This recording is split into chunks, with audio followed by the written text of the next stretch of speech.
yonent na ne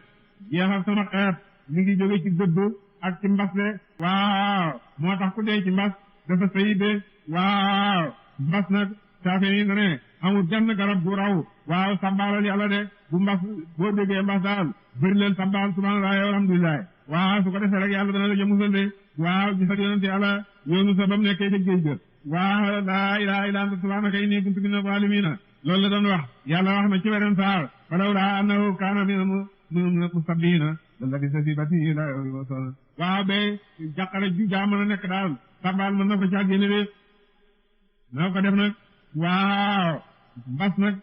yonent sallallahu alayhi wa sallam na ne ku dee ci mbas dafa sëy duñ ko laaj dara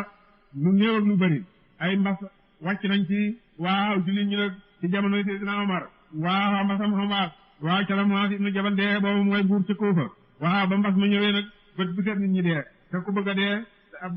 ab tepp dafay waaw ab picc dafay sax ci sa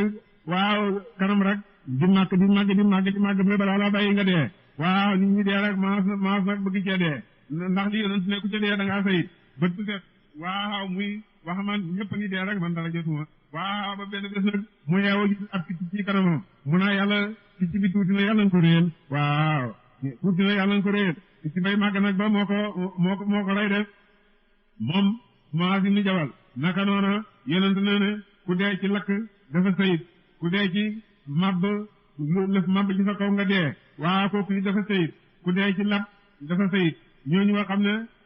aggu ñoo seen xel waaw benn jamono xanaa ñu nga amee seen waaw xel mu mat sëkk seen gëm yàlla gu mat sëkk dee ñëw rek waaw bett leen ñooñu ñoom dañoo sayit duñu leen laaj dara du néew lu bëri jigéen bi dee ci wasin ak jigéen bi dee aale ak njànk waaw ñooñu ñëpp dañoo sayit ak ku dee ci méttitu biit ak ku jàng xul wala aaduna ci xopp ja nga xam ne ci la génne àdduna de yooyu yëpp xeeti waaw xeeti sayit la ak jigéen bi dee ci fiir jigéen dana fiir waaw muñ ko ba mu rey ko kooku yi dafa sayit